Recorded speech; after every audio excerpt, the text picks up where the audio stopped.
Splinter, and I'm like, oh, Splinter, and I'm like crying. Hi guys, welcome back to my channel. This is Albany. Today we are on day like a million of this quarantine. I lost count. I'm not even remembering which day it is. Honestly, I forgot that yesterday was the 5th and it was my son's 8-month birthday, but thankfully I remembered and I was able to take his little 8-month pictures. Let me tell you that these days are going by so fast, but at the same time it feels like they're going by so slow. Like, I don't even understand. So just remember, guys, again, please just stay safe, stay home. It looks like we're gonna get rid of this thing sooner than later. I'm really praying for it. I'm hoping for it. And you know, it's all we can really do. The only little thing that we can do is to stay home. That's the only little way that we can help. So let's try to help in that way. Today I wanted to do still like a little story time with you guys. I wanted to tell you guys my labor story. It's a little hectic, so I'm gonna be honest with you. If you are pregnant, please, I'm gonna give you a second or two to just rethink this decision on watching this video. A few moments later. You know, it's a little intense. Obviously I have 2 labor stories, but my most recent was with my little guy. So again, he is 8 months old, so I am going to tell you guys a little bit about that story. If you want to hear about my first labor story, just comment down below, let me know, and I will do a video on that too.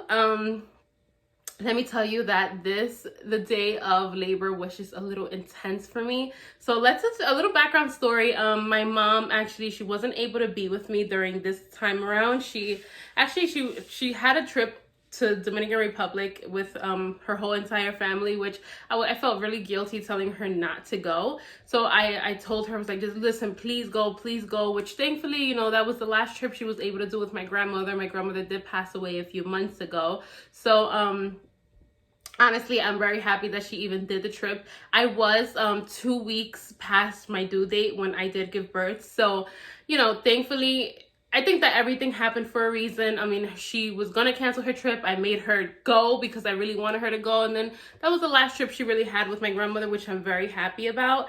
And yeah, so that was the first thing that kind of went wrong. So my mom is like my backbone. I mean, if you guys don't know that, my mom is like, she is actually the one who like really pushes me to do things. And like, yeah, she's my backbone. She's awesome. So her not being there was a little nerve-wracking to begin with, but whatever. They gave me my induction date. The day that they were going to induce me was probably the most nerve-wracking day of my life. I was going to be induced at 6 p.m. Again, my due date was July 18th and I had my baby on August 5th. So 2 weeks, I was going insane. I was super scared. With my daughter, it was completely different. I mean, I went in on my own. I didn't have to be induced, so I really didn't know what to expect this time around. So I had to wait all the way to 6 p.m. First, that was the first most nerve-wracking thing in the world. Having to be up all day. I hadn't slept for days. I was so nervous, but finally the day came, and what many people don't tell you is that when it's your second child, you have to leave your first behind to go to the hospital. It is the worst feeling in the world. I mean, I think that was my first little hiccup. Like, I was just like, oh my God, like I have to leave my daughter. When it was finally time to leave her, I bawled out crying. I mean, it was crazy. My cousin came to pick her up for me and I just started bawling. I mean, I couldn't believe that, you know, I had to leave her, and that was going to be the last time, that she was going to be my only child, and she wasn't going to be the only baby anymore. And for those of you who know me personally, know that Chloe, which is my daughter, she's going to be 5 years old soon. She is like my little baby. Like, she's always been the very spoiled one, and I've always given her what she wants, and you know, I love her to death. So yeah, so then I had to say goodbye to her. So that was the first thing that really like caught me off guard. Was I didn't think that I was going to act the way I acted when I finally had to leave her. So my cousin came, picked her up, thankfully. Shout out to you, Lisa. But thankfully she came, picked her up. I mean, my daughter had a grand time. She went to her cousin's house, my brother, and they had a good time. So finally it was time for me to go to the hospital. Gosh, I was so nervous. I didn't even ask ahead of time because I didn't know that there were going to be 1,000,001 ways that you can be inducted, but that you can be induced. Jesus, why do I keep saying inducted? That you can be induced. So I was very, very nervous. My husband was like, all right, well, it's time to go. We have to be there by 5. So we packed up everything. I was literally shaking the whole way there. It was like a 30-minute ride to the hospital. I was shaking the whole way there. And finally, when we get there, they take me right in. They already know my name. They know everything because I was there like 1,000,001 times trying to have this baby ahead of time. And they were like, no, girl, you have to wait. So finally, I decided to go. We got there. They took me into the labor and delivery room, and they told me that they were going to do the induction with a little pill that they insert into your private area. Sorry, but then the name of the pill is Cervidil, if I'm not mistaken. Please correct me if I'm wrong, but I think it's Cervidil. And they told me that wasn't gonna, that was gonna take at least 12 hours, and I had to wait, so I was gonna be there all night. Now, at this point, my other cousin is on the way. She was taking my mom's place in the hospital. Her name is Jenny. Shout out to you, Jenny. She was taking my mom's place in the hospital, and she decided to come. She was like, listen, I'm coming to you. She came all the way from Long Island. So she took a long trip down to me, and yeah, it was finally time to be induced. I was finally induced around, I want to say around, let me see, it was like at 5, the inducement was at 6. I was induced around 8 o'clock. By the time they put the IV in me and they did everything they had to do, I was induced at 8 o'clock. They put the Cervidil in. They told me, well, now, you're going to relax because you're not going to be having this baby until tomorrow around 3, 4 o'clock in the afternoon. And I was like, oh God, now I have to wait all this time. Whatever, long story short, they decided to leave the room. The doctor decided to do what she had to do, and she left the hospital. Okay, fine. So the doctor left the hospital. And around, let me see, this was around 8 o'clock. Around 9 o'clock, I start feeling little pains. I called the nurse and I'm like, listen, I'm feeling little cramps. She was like, no, that's normal. You're going to be feeling cramping. Just please, we're watching you. Don't worry about it. Just please rest. Tomorrow you have a long day ahead of you. Fine. I was like, all right, fine. So my husband's with me. He's laying down. He's finally sleeping around this time because he's like, all right, nothing's going to happen today. So I'm going to call your cousin. I'm going to tell her not to come. Luckily, my cousin, she's like, no, I'm going to go. I'm going to be there with you. I just want to be there. It doesn't matter if it doesn't happen. I'm going to be there today. So thankfully, she did that because at about an hour after I told the nurse that I had cramps, I called her again and I'm like, listen, the cramps are getting too much. Like, I can't handle them anymore. Please, I need something. Give me medication. If you don't want to give me the epidural because I'm not opening, just give me medication now. Again, she's not believing me. So I'm like, you need to give me something. So obviously they have monitors and stuff. So she's seeing at this point that my lines are like going all the way up. That means that my contractions are really hitting. At this point, it's not cramps, it's contractions. And I know that it's contractions and no one believes me. So I'm like, listen, please just check me. See if I've dilated a little bit. So mind you, when I went in, I was a little less than 1 centimeter. And when she checked me, she was like, oh my gosh, she's like, you're 5 centimeters. We have to put the epidural. So she's like, are you going to do an epidural? And I said, yes. The amount of pain that I'm feeling, I need an epidural. Give me the epidural now. So the guy comes, literally, the anesthesiologist made it to me in, I want to say about like 10 minutes. He was there at a snap of a finger. So, at this point, I'm thinking that I'm going a little crazy because I'm like, they told me that it's not gonna happen today. It was gonna happen tomorrow around 3 or 4 in the afternoon. And maybe I'm just going a little crazy. I'm trying to handle it as much as I can before the anesthesiologist gets there because I know that my tolerance to pain is terrible. Like literally I can get a splinter and I'm like, oh, a splinter, and I'm like crying, and that's just me. My pain tolerance is terrible. So at this point I'm like, okay, you know what, maybe I'm just not being strong. And you know, my mother told me to be strong, so I'm gonna be strong. And it was just, oh God, it was so terrible. But finally she believed me. The anesthesiologist came, and I mean, obviously he's super nice. I mean, I really liked him. All the nurses and all the doctors are super nice. But he's like, you can't move. So I don't know if, I mean, for those of you who've never had kids, you literally just have to like get into like this kind of fetal position and like keep your head down. And like, I've seen videos, it's like this long, like needle that they put in your back, and that's the epidural, whatever. It happened really quick. It was like 10 minutes and I was done. I didn't really feel the epidural at all. People say that it hurts a lot. I mean, with my first daughter, I felt it a lot, but this time around, I didn't feel it at all. Like I didn't feel anything at all. So finally it's in, and literally immediately the pain goes away. Pain goes away. I'm not feeling anything. I was like, damn, you know, maybe it was just me. Maybe I should have been a little stronger. Maybe it's the epidural working. Who knows? I don't know what it is, but finally, you know what? I don't feel pain. So the lady's like, okay, go to sleep, because now, you know, it's not going to happen maybe until tomorrow. So I'm like, okay, fine. You know, I'll go to sleep and I'll relax. At this point, my cousin's walking in and she's like, well, you know, what's going on? And whatever. She's like, how are you? And she took like 3-4 hours to get to me. Poor Jenny. 3 to 4 hours to get to me. And finally she makes it, and she's like, you know what? Okay, let's relax, because at this point it's like 10-11 o'clock in the at night. And, you know, we have to relax because tomorrow's going to be a long day. Tomorrow is going to be a long day ahead of us. So fine, we're all relaxing, and from 1 minute to another, I think about half an hour after I was painless, I started getting these crazy pains. I mean, I'm talking pain. I've never felt this pain in my life, not even with my daughter.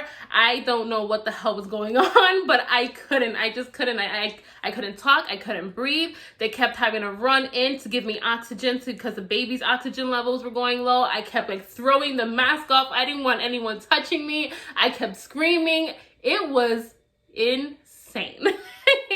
I mean, tip number one that I'm going to give anyone who's watching this and is pregnant and is going to go into labor, please don't go into labor thinking that once you get an epidural, all the pain is going to go away. Epidural doesn't always work. So, I mean, in my case, I think that labor was going so quickly that epidural didn't work.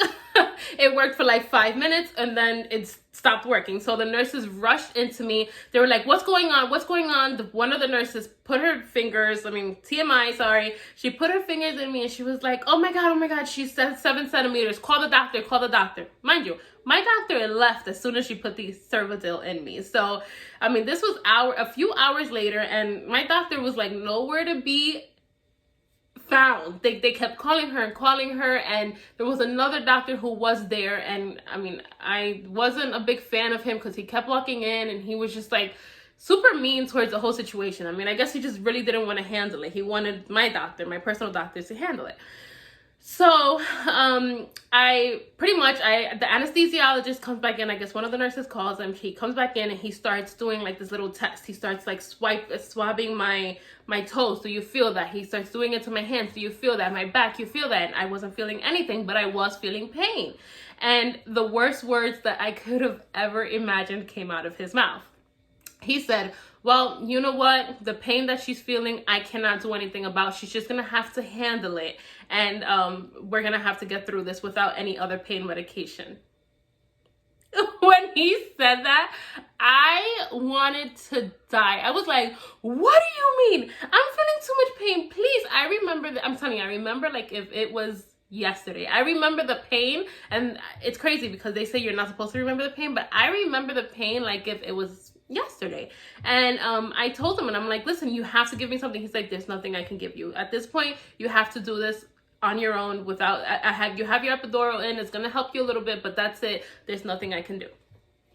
So at this point, I'm like, no, you know what? At this point, my cousin's like holding my legs up because at this point they're trying to start making me push. I'm like, 8 centimeters open. They're trying to tell me just start pushing so you can finish opening up. And the nurse keeps like going like this to my cervix to see if it can just finish opening up to, I guess, the 9-10 centimeters that it has to be for me to finally push the baby out. And nothing was happening. Finally, around 1 o'clock, I'm still pushing, and one of the doctors comes in. This is the doctor who I really wasn't a big fan of, and he was like, well, I'm sorry, but maybe we should start getting ready for a C-section. Now, mind you, I have absolutely nothing against C-sections, but I'm so terrified to be cut open. That is probably one of my worst fears in my life, is to have to be cut open, to have like my belly cut open to have the baby.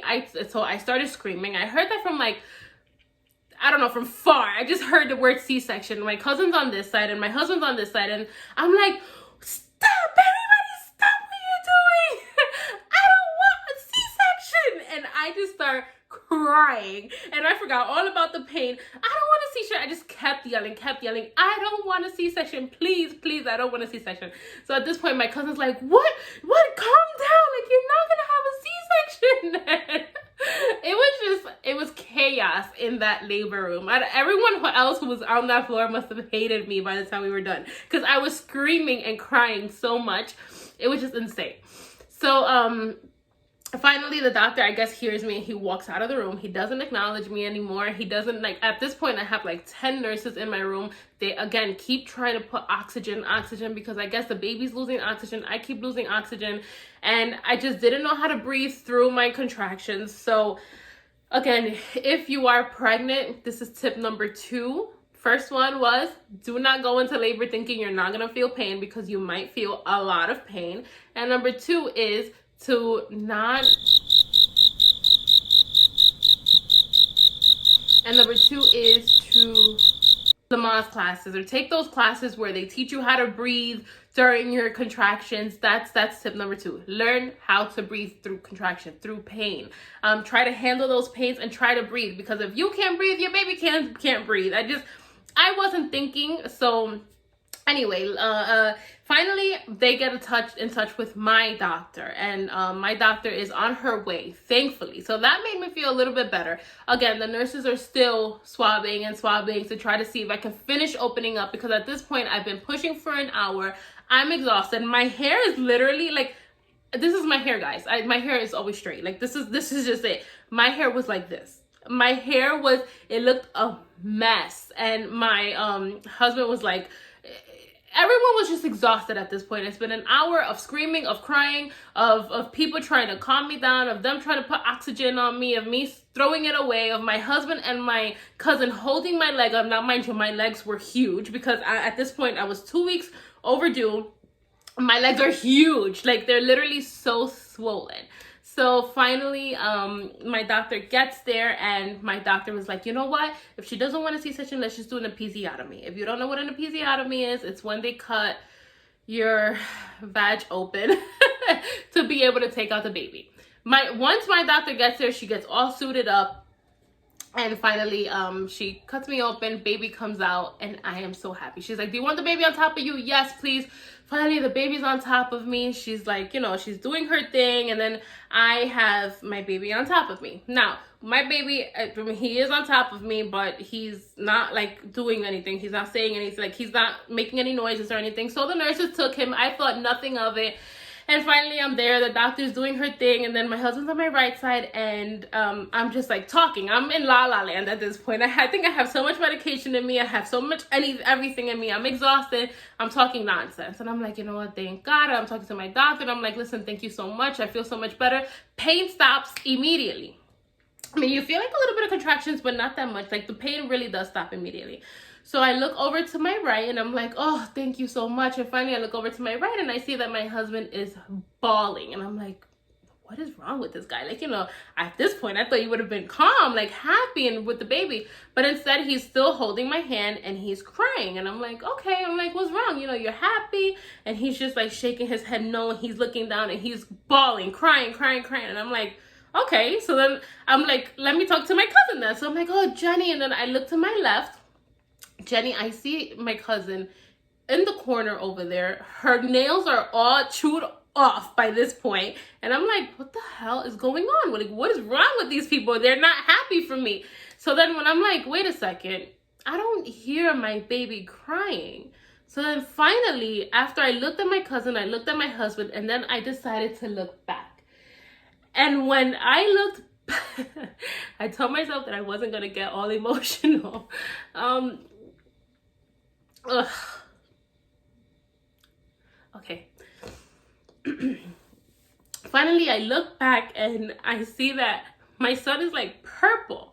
And I'm like, what is going on? I'm like, why is my son not crying? At this point, I'm freaking out. And the doctor's like, you have to stop moving. And I'm like, no, like, this is my GY. And she's like, you need to stop moving. And I'm like, no, I cannot stop moving. Why is my son not making any noise? And then I'm looking back and I literally see the nurse going like this to my son, like doing things that, I was just like, what is going on? Like, so at this point, when I realize, my husband starts even like crying even more. And I'm like, what the hell? Like, what is going on? Why isn't my son breathing? He's purple. He's literally like purple. Like, I wish I can explain to you guys the feeling.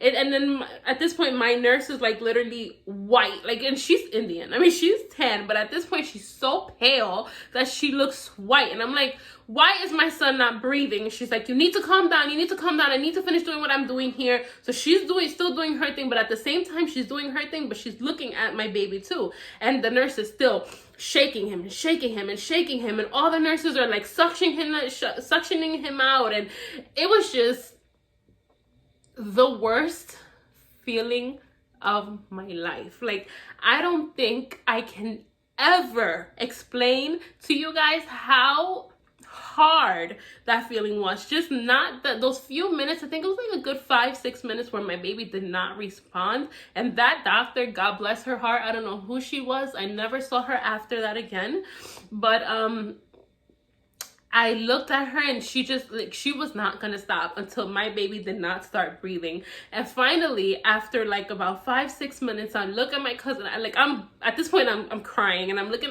my cousin again, and she's like, Albany, he did his first. And she couldn't even tell me that he made his first noise. She just kept saying, he did his first. And I'm like, what are you talking about? He's not breathing. And then I'm looking back again, and he's still purple, but she's like, no, listen to me. She couldn't tell me because she was so like excited that he finally did his first like little hiccup. And she was like, trust me, he's gonna be okay. So at this point, I see that the nurses like move her. They're like, you need to go back to, you know, your area. We need to work on him. You saw that he did his first little hiccup, so you need to let us work on him. So she's like, okay, fine. So she goes to the other side, but mind you, I mean, she's small, so she's like looking over to see if he's okay. And from 1 minute to another, I just hear crying, and the sigh of relief, like, that's when we all started crying, and we're like, finally, like, this was the worst 5 to 6 minutes of our lives. We just couldn't believe it. I honestly thought that I had lost him. I thought that, you know what, maybe I didn't breathe right. Everything negative that I can possibly think was going through my head. But you know what, finally he came out. He was breathing. They threw him on top of me. He like laid right on my chest, and oh my God, it was just the best feeling in the world. Like, you guys just don't understand. It's probably, I can honestly say I had two amazing feelings, and like the most happiest days of my life, and that's when my two kids were born and I was able to hold them. The first time around, I wasn't able to hold my daughter because she was in the NICU. They took her straight to the NICU. But this time around, he was actually thrown on top of me after he started crying. And it's honestly the best feeling in the world. You don't even think about the pain that you were just going through. You don't think about anything. You just think about your child being in this world and how you brought him into this world. So yeah, that was my labor story. I'm sorry I got a little emotional. You know, it's honestly, it was very scary. That day was probably the scariest day of my life. And I don't wish it upon anyone. And yeah, so I hope you guys enjoyed this video. Please don't forget to give this video a thumbs up, to subscribe down below, and I hope you guys stay safe. Please, guys, there are so many people that this COVID-19 is affecting, so many people that I know personally that have lost their family. One of my really good friends just lost her father to COVID-19. So please, guys, if you can, stay safe. Please stay inside until they give us the green light to finally go outside. And I'm sure that when they give us that green light, we're gonna run. And we're gonna be out there, and it'll all get better soon. But just remember to stay safe, stay home. If you don't need to go outside, please just don't go outside. And yeah, so again, I hope you like this video. Subscribe below, and I hope you enjoyed my labor story. Have a good one. Bye. Mwah.